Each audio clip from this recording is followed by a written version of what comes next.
here. Well, there you Sorry, go. it just started. I'm like, That was a Shannon. good way to start, Megan. I know, I know. Good evening. We're excited because Shannon joined us, and often it's just myself as the host and my special guest. So, my name is Bridget Bryson, and I am very delighted to be hosting these monthly webinars for GLMA. And today we have a very special guest who I have just begun to get to know. Thank you, social media, Meggan Ford. And I'm going to let Meggan introduce herself, and then we will start talking about a very, very important topic that I see a lot of buzz about, but I don't always see enacted a lot. I know it's something we sometimes need to focus more on. So, Meggan, take it away. All right.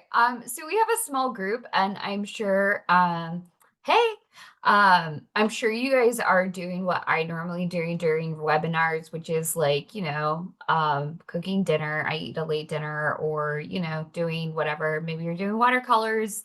Maybe you're putting your kids to bed, but we appreciate you joining us. Since we have a small group, y'all just like stop, ask questions, feel free to interrupt. So I'm going to talk about social emotional learning in the library. This is me. I'm Megan. I am your GLMA president-elect. I'm ITSE certified. I do all the different badges and things like many of our other librarians out there.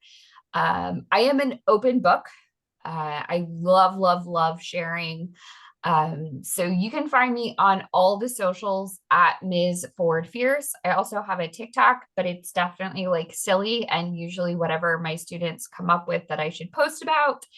I have a website that is in progress, seedsofImagination.com, and I try to post like all our maker stuff as well as lessons that I teach on there. And if you see something I post and you want the resources, just let me know.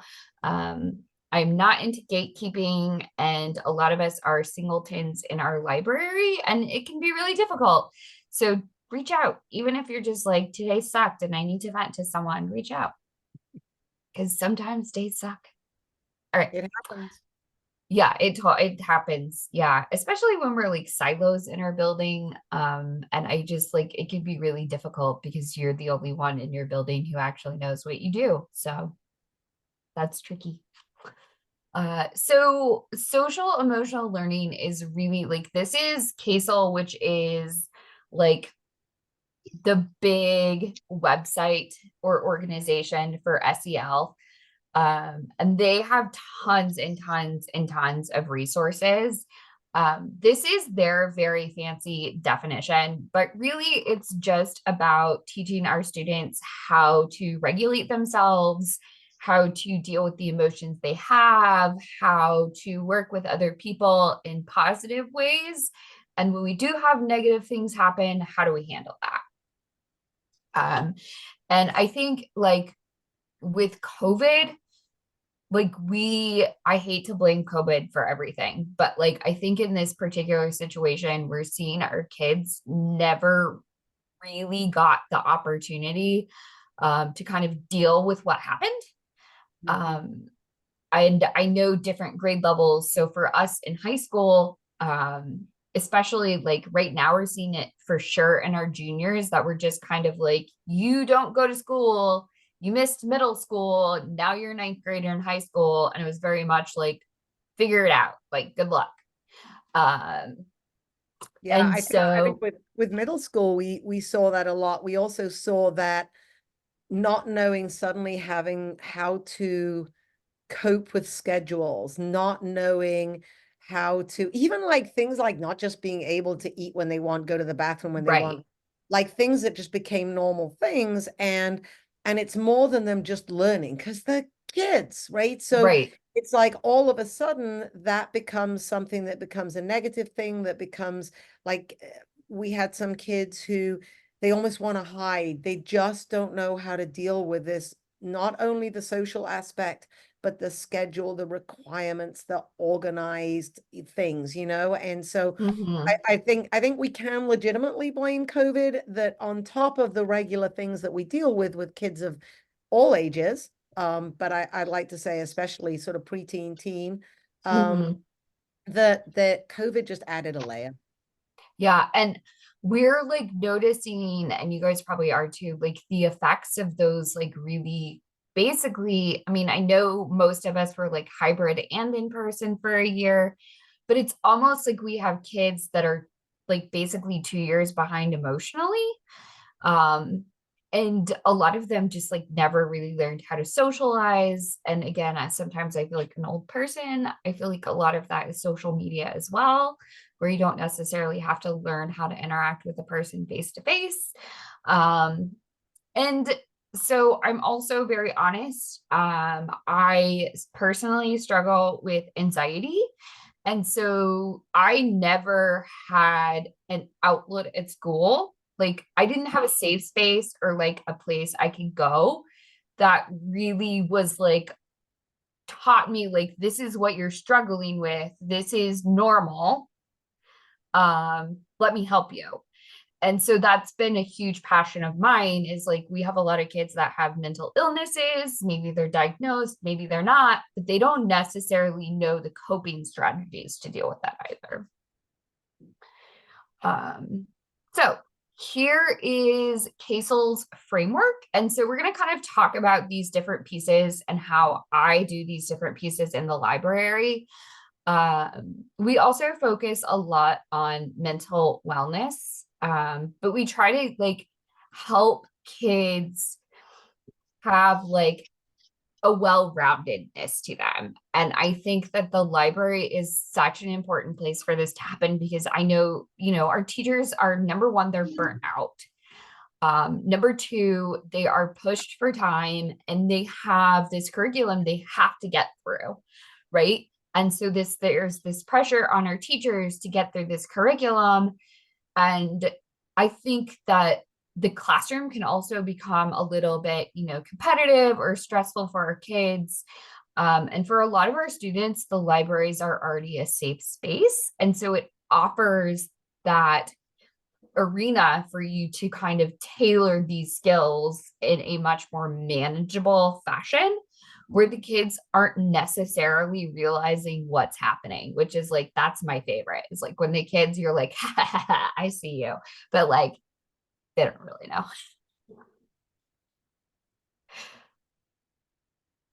So here's when I plan out SEL items. Here are the things I look for.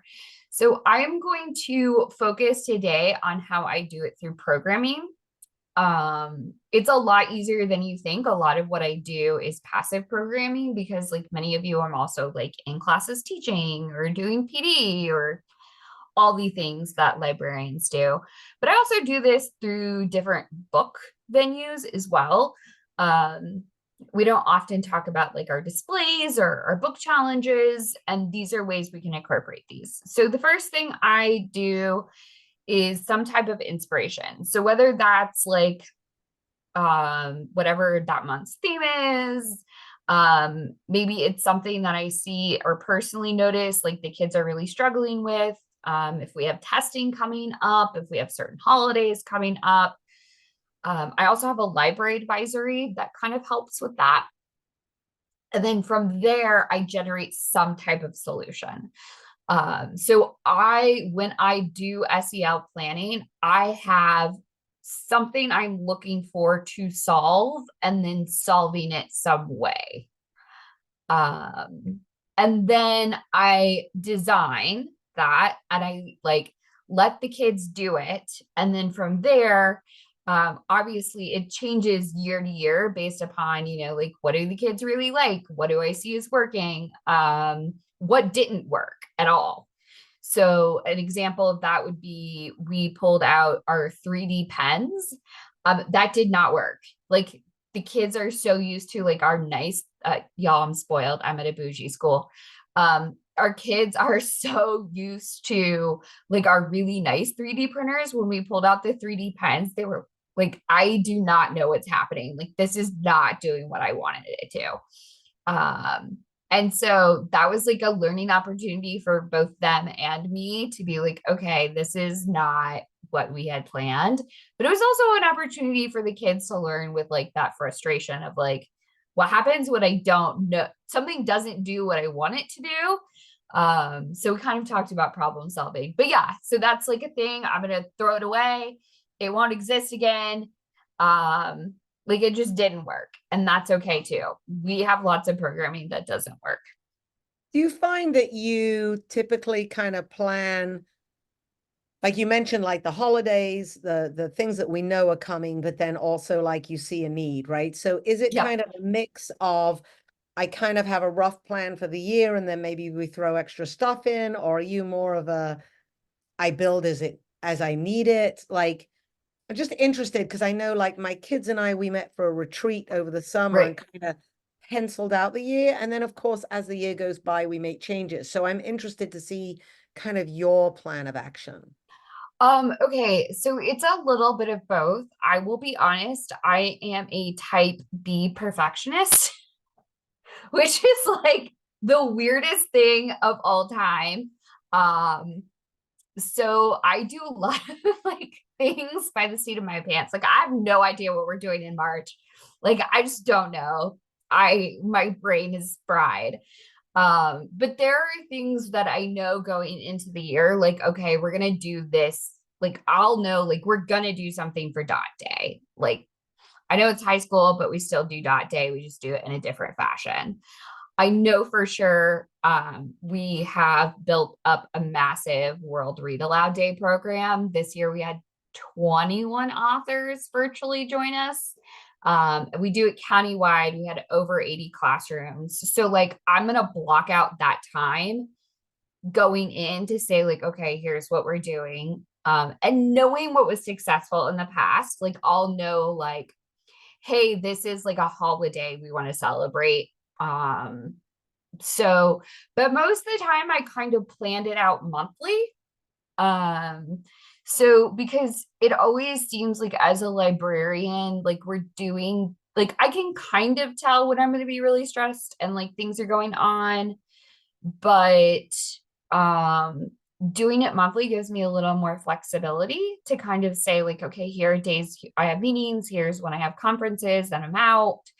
And so that also allows me to kind of plan around that. So for instance, um, we have done, so we also do like a lot of sustainability and earth friendly, climate friendly stuff in the library. And so our kids really like starting seedlings in the library. But that's just not going to happen in April. Like we're gearing up for testing, we're getting laptops ready. So instead I'm moving it to March this year. I was like, oh, spring equinox, we'll do it then. Um, I hope that kind of answers your question. Right. So I would say that the very, very first thing you want to do before you really dive into SEL is focus on building a positive environment in your library because kids will never feel safe about opening up or doing things until you build this environment. And so part of this is through like our normal, like, what are your rules? What are your routines? Now, I have high schoolers, so our rules are sorry, my old school library rule of like, please don't eat in the library. I don't want your crumbs everywhere. Gross, nasty. Y'all don't throw away your trash. I don't want to pick up after you. Um, our other rule is you have to have a pass because our kids like to use the library to skip because bless them.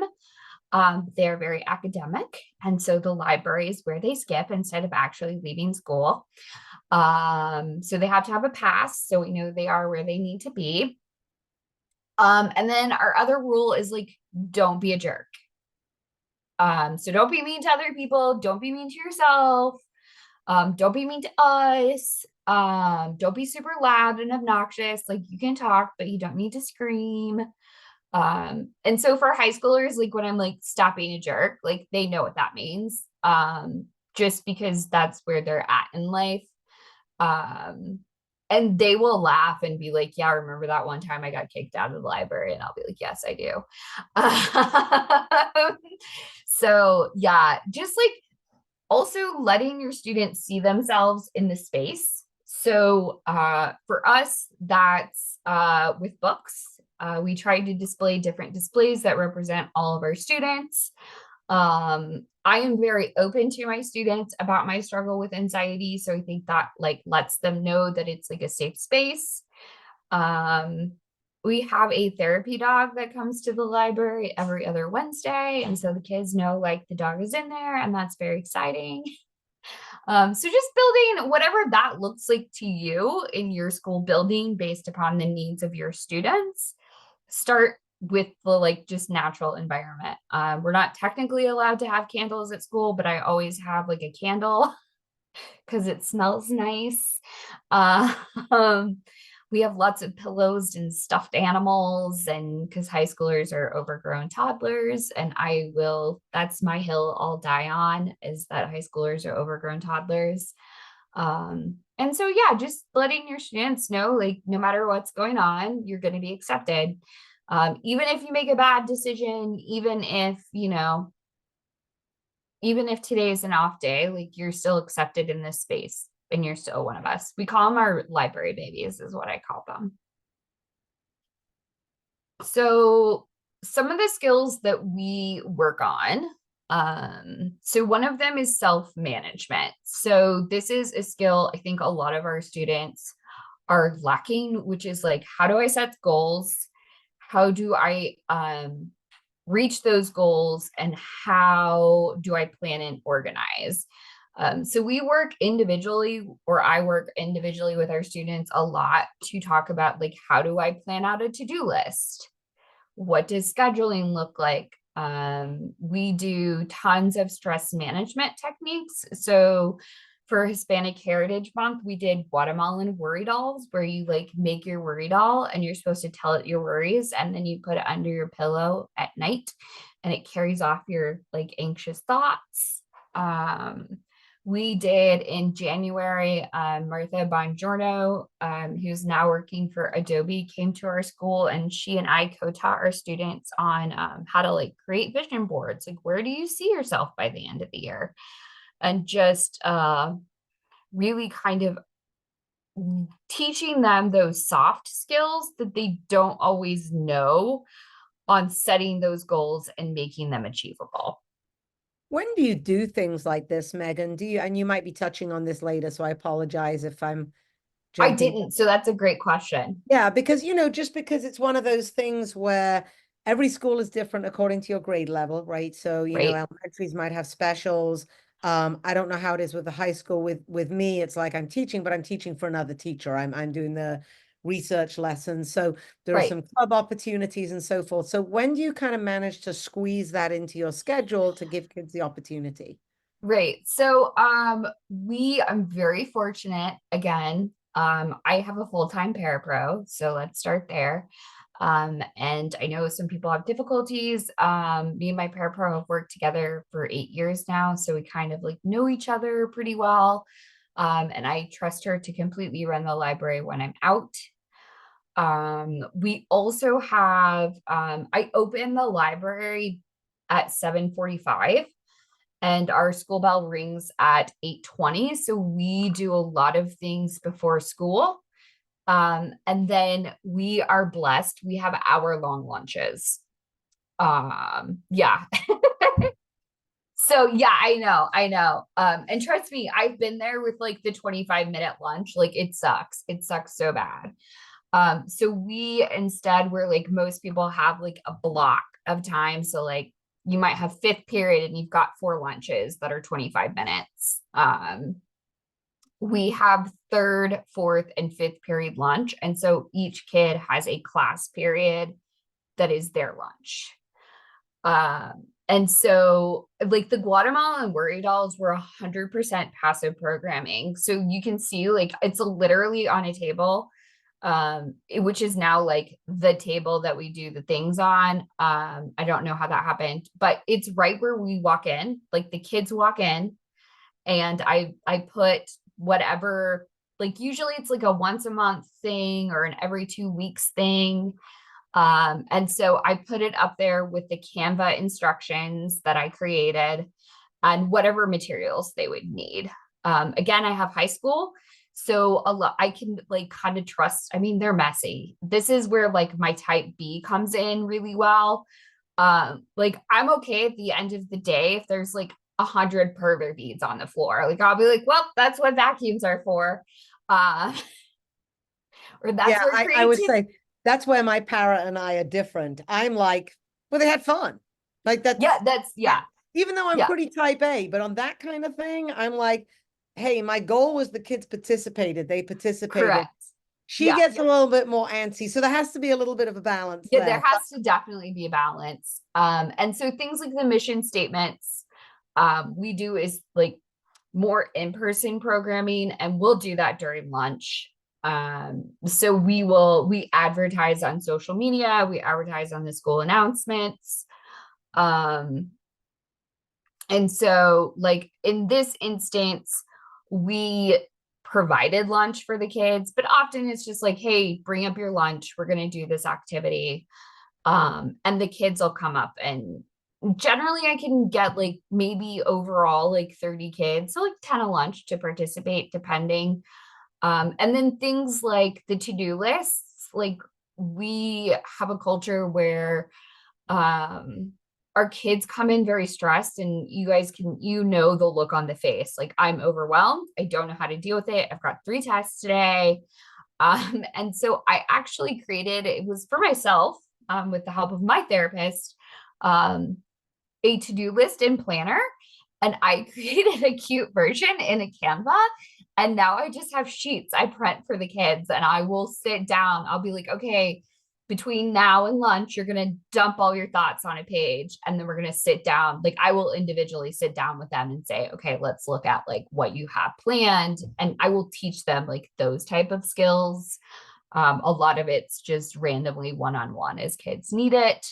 And then we also, and I think I've got this probably on the next slide, we do a lot of like makerspace activities during those times to build in coping skills. And I'll put that with my directions is like, here's how this is a coping skill to help you out. So these are a couple that are like some of my favorites we've done. And I always phrase it like I'll never phrase it as coping skills. um, I like, so like when it was really, really super cold in January and everybody was complaining about how cold they were, I was like, come to the library and make an aromatherapy warmie. Um, and so we've got sewing machines and y'all, Joann's, if you go into Joann's, they have like a fabric pile of like whatever leftover fabric they have for like 75% off. I think I got like 9 yards of fabric for $5. Yeah, it's like, oh, this is a great deal. um, and so I sat down and I showed them like, okay, choose your shape. So we're learning skills, like we're learning how to sew, which is a life skill. We're learning that we can use aromatherapy and good smells and something warm to kind of like ground ourselves and distract our thoughts. And so we do a lot of things like that. Around testing, we've done, if you guys have never done them, they're super duper easy, but they look really amazing. We do Zen doodles, which are all you need are like a black pen, some 4x4 squares. I use watercolor paper and some pencils, and the pencils can't have erasers on it because you're not allowed to erase. So it's about dealing with like that perfectionism, but if it's not perfect. So it's all about like how we can meditate through art.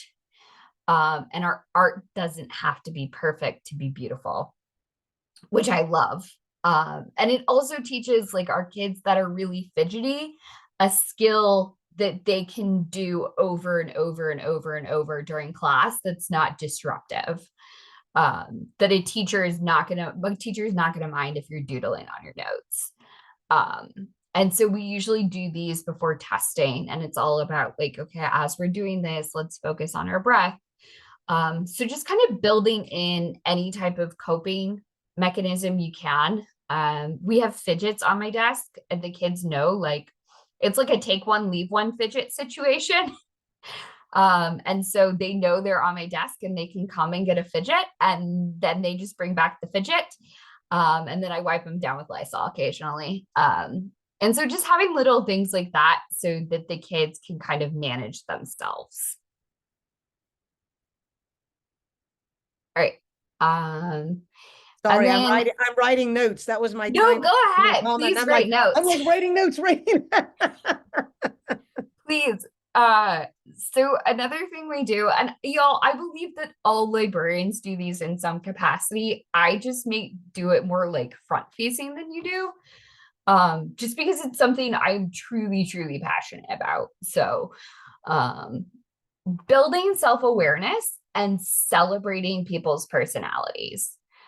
I think we've known for like a very long time that the kid who's coming into the library is on a regular occasion is much different than what like I would think of like what was like the stereotypical high schooler 20 years ago.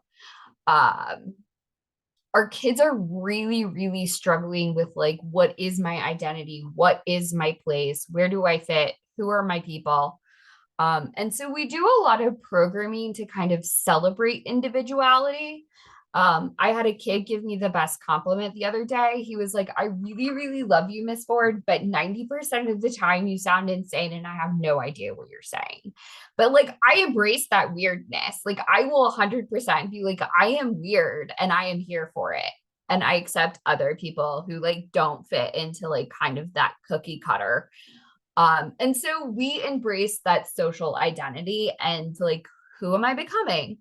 Um, so we also have a population that is represented by 70 different countries, which may be different for many of you. But we do things like celebrate Diwali and Lunar New Year, and we do Hanukkah and Christmas, and the kids love Halloween, so we do Halloween. We also have bless my nerdy babies. Manga is super, super popular in my school. Fantasy is super, super popular in my school. So we have a full cosplay makerspace. So right now, currently sitting on my 3D printer is Mandalorian armor. And like just like telling, like not even acting shocked when like the kids are like, hey, I want to print a full like Mandalorian armor. Like a lot of times I'm like, yes, but we have to figure out how. So I say yes a lot. We had one of these pictures is a professional cosplayer who was a friend of one of our English teachers. Um, she came in and did a whole like cosplay workshop for us on how to get started and just like celebrating the uniqueness of our student population in a way that doesn't always get celebrated. And I feel like most librarians do a really good job of that. Yeah, I think a lot of it is just, finding and sharing those different ideas from each other, right? So, Right. it's like I can't remember where I was, but I was at someone's library and they had like a handmade word search on the wall. I'm like, this is great. So now I have like my student aides every month, they create something different, like and it's very passive. And some months no one touches it, and other months Mm-hmm. all the kids are doing it. But I would never have thought of that, right? If someone else hadn't done it. Like I've seen the produced ones, but they're Right. expensive. Um, Right. and it's kind of like, I think you're right. I think a lot of us do a lot of these things and don't even kind of realize the extra purpose behind it. And I do sometimes think that if you're more meaningful or intentional about it, that it ends up doing more. It might be the same activity, but it does more for the social, the SEL, than it might have done otherwise, because now you're thinking about it in a different way, more intentionally. Right. Rather than it just being one more bell and whistle, it's actually being done with a real intention and purpose. Yeah. And so I'm like very thoughtful about how I plan out programming, even if it's passive programming. I try to make it have a purpose. So like it's not just like here's a bunch of craft supplies, but like why are we doing that? Um, and a lot of times too, that can be making for others. Martha Bongiorno really got me into that. And so like we made blankets for Project Linus. And then we're able to send those blankets off to like, kids who need a security blanket. And so learning about other people is a big part of our community, is like building those relationships and saying like we're not all the same. We're all different. No matter who you are, you're different. And so kind of celebrating that as well. And I want to shout out here too, when we talk about intentional programming and needs, that Demco library planner. It is fantastic because it has, if you need like programming ideas, it has for every month, it has a list of all the months that are celebrated and then days throughout the month. So it'll be like tomorrow's Oreo day or respect a cat day, or it's like totally random stuff, but then you can be like, oh, we can do this with that. And so I use that planner a lot to kind of talk about like what can we celebrate or look for like upcoming days to incorporate SEL. And inclusion matters. Again, we know this without getting to the whole like, oh Lord, y'all. I try to make things as inclusive as possible. And so giving everyone a moment to see themselves within that space.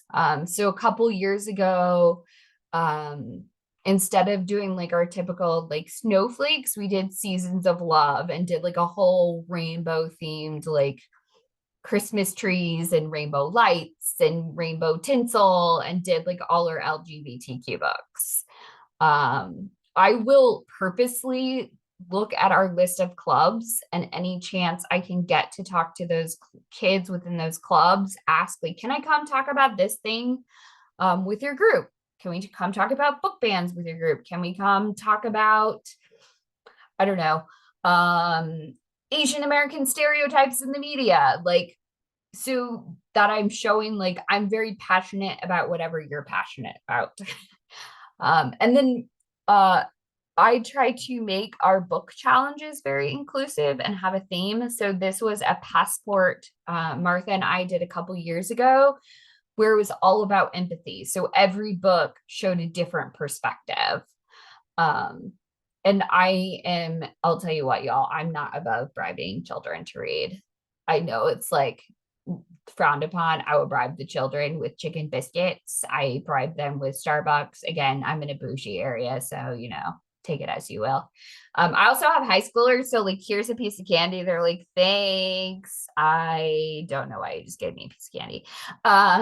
Stickers. High schoolers love stickers from Sticker Mule when they go on sale. That's another way I do inclusion, is I have a sticker, like a turn sticker thing.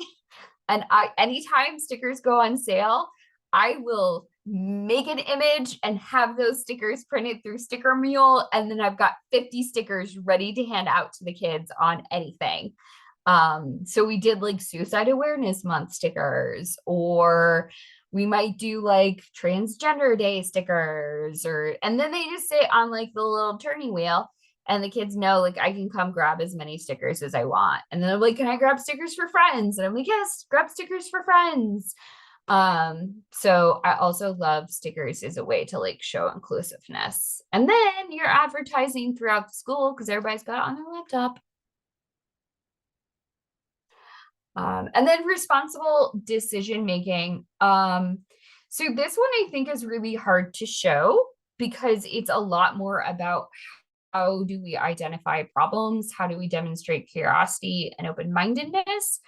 So I do this a lot so I've got a student-led tech team and I've got a library advisory, and we do a lot of design thinking through that.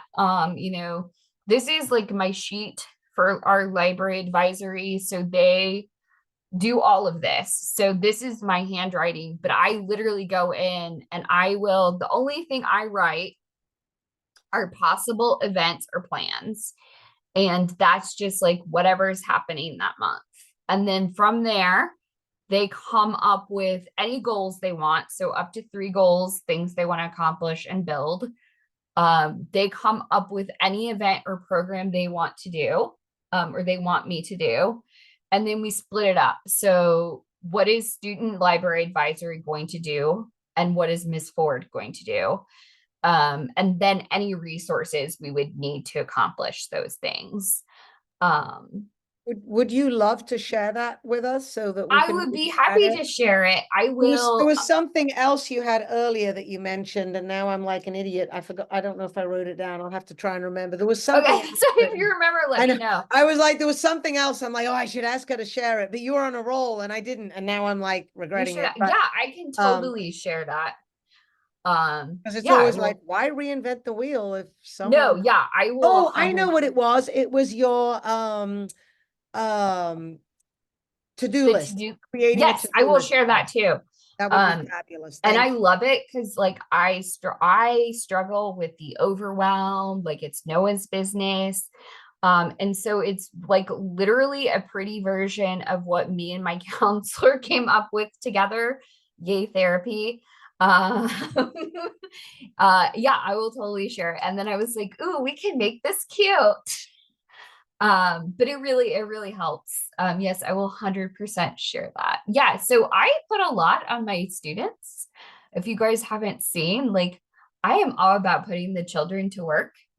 Something else that I don't think libraries realized is so much critical thinking and mindfulness and curiosity is Lego challenges. Um, Lego challenges, y'all, that is critical thinking at its finest. And I have sucked our teachers into Lego challenges in their classroom. Um, and so it's like a brain break, but like really they're using their brains more than anything. Puzzles in your library, like that's that critical thinking. Like, how do things go together? How do we piece it together? Kiva planks, if you've got Kiva planks to build those towers, that's curiosity and open-mindedness and critical thinking all in one. um and you're identifying, so this is one of my favorite challenges. If you guys don't know build the change, it is for, I want to say like 3rd through 8th grade. But we were helping a friend out, and so she sent us one of the challenges, but they're all sustainability challenges that you do with Legos. So you talk about like identifying solutions for social problems, and then you're putting that critical thinking into it. And then they have to like, I make them verbalize what everything is. So now tell me what a thing is and why did you put that there? And then you add that like collaboration piece into that. Something as simple as Legos has now become like this mastermind. And so this is actually a picture of 3 kids who don't know each other. I dragged them all into this, and they are building sustainable housing that does not use electricity. And so they designed like wheels for the electricity, and they had like this massive house that like I was like, it was crazy. It had like fountains, and they were explaining it all to me, and I was like, wow, this is amazing. And so something as simple as like literally like that's so passive, but you've got all this stuff happening at the same time, and it's great. I love it. I We think just that's did, great. I was thinking today, because as I told you before we started recording, we had our first day of book fair today, yeah, and there were two Lego books, like 2 Lego idea books. And I was kind of thinking, wow, like my little Lego area, we have tons of Lego, but not, I mean, there are a few kids who come play at it, but I love the idea of pick something from this book and create something with purpose, right? But this yep, kind of takes it up a notch. So, yes, and again, that passive, and plus I'd much prefer something, it looks like you've got kind of like a challenge sheet in a yep, stand-up rather than a book that, let's face it, might not mm-hmm, last too long. Nope. once they've had it dumped in a corner and it's been trodden on and that a few times. So Yeah. not checked out, it's just like there for everyone. I think that's great. It's a really good idea. Yeah, and there's tons of like Lego challenges out there. This is also, so our school doesn't have Minecraft. But if you are in a system that has Minecraft, I've seen some really cool like challenges that librarians have put out in Minecraft, and then they have like a build a change challenge. And so it might be like, what does a sustainable school look like? You've got 20 minutes with your friends, go. And then they have to explain like what everything is and how they built it and how, so you're like identifying a social problem, identifying solutions, you've got that collaboration piece, they're thinking critically, they're working together. uh, I think it's great. Awesome. I also wanted to piggyback off because, I kind of like to share other things that GLMA Yeah. I've talked about and whatnot. The very first webinar of this new series was about using your students as staff in the library. And I'm at a middle level, so it's a little Yep. different, but like one of our high school teachers in Forsyth, she was like, oh my gosh, I like do not use my aids nearly enough. She's like, if you have 11 and 12-year-olds doing this, like my 16 and 17-year-olds, 15-year-olds can absolutely do that and more. And I also think, yes, that's a small group of kids, but I also have some volunteers, and what that gives them, that pride of achievement. I've got a couple of Mm-hmm. really shy kids whose teachers have told me haven't really fit in other places. The library is like the home. So even on a level of that, they're not just helping me, and by goodness, they are helping me. I Yeah. do like to feel as well, I'm helping them because their sense of pride in having a job and really making things run. And my principal supported it right away. And so I just wanted to say that is out there because that is a whole topic on itself. Oh Uh, yeah. that if people are interested in ways to use the students more, especially elementary is a little difficult. I actually Mm-hmm. have some students interviewed on there to give some feedback and ideas, but definitely middle and high, just some really easy ways to use your kids. Check that out. It's on the website. Yeah. We have a full, like, we call them Glad Tech because we're the gladiators, so they're gladiator technology. But they run our device help desk, y'all. There is very little that me and my tech actually have to do and touch on devices. Because like y'all know, like if I have to say, have you charged your laptop and restarted your laptop like one more time, I'm gonna lose it on a child. But they also like help with like, hey, like go organize this thing, or we knew we had a lot of broken laptops in a corner, but we didn't know which ones were broken. Okay, go through these 40 laptops, tell us, and then like that's something off of your back that you don't have time to do. And yeah, the kids like are super excited to do these things. I'm like, all right, go for it. And then this is like, and again, none of these like happen by themselves, right? Like all of these interwork all these different levels. So building relationship skills, we like to say we're friend matchmakers in the library. Because like you said, Bridget, a lot of times we have one-off kids that like the library is the only place they go. And so I try to build out programs that maybe they go talk to a human. Um, and so one of my favorite ways to build teamwork and collaboration, y'all, this is silly.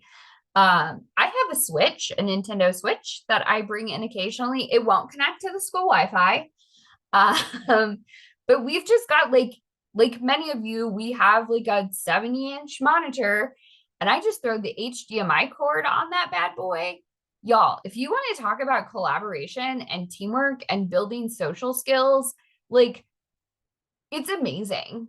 The number of kids that will play Smash, and then you'll have that one kid that doesn't ever talk to anybody, but he has to go up to the quarterback of the football team and ask him, hey, will you be my Smash teammate? Or hey, can I play next? And then they're like, oh, we have 8 people, let's play Mario Party. um Video games are a great way to get kids that wouldn't normally interact or talk to a human, um, talking and working together and practicing that teamwork in a safe space, right? Kids know how to talk when they're playing a video game, but like coming up to a stranger and talking to them normally is very, very scary. But to ask to be your Super Smash teammate, well, that's fine. Who cares? We're just teammates on a video game, right? And so I do occasionally I'll bring in my Switch and let them play whatever I've got on it. And then just like opening up that safe space for any type of like teamwork or collaboration. And again, passive programming, great way to do that. Our table at the front of our library has been like, we'll have all kinds of, we'll have 30 kids around two high top tables, all doing a project together and learning each other's names and learning something about each other. And so that's just like a great way to build those relationship skills, make some new friends. Um, we have a book club. That's another way we do it. Dungeons and Dragons Club. Y'all, I had no idea. I had no idea. We have 45 members. This kid's been begging me for years to do a D&D club. And so finally his senior year, I broke down, and our first meeting, we had 75 kids show up too. Uh,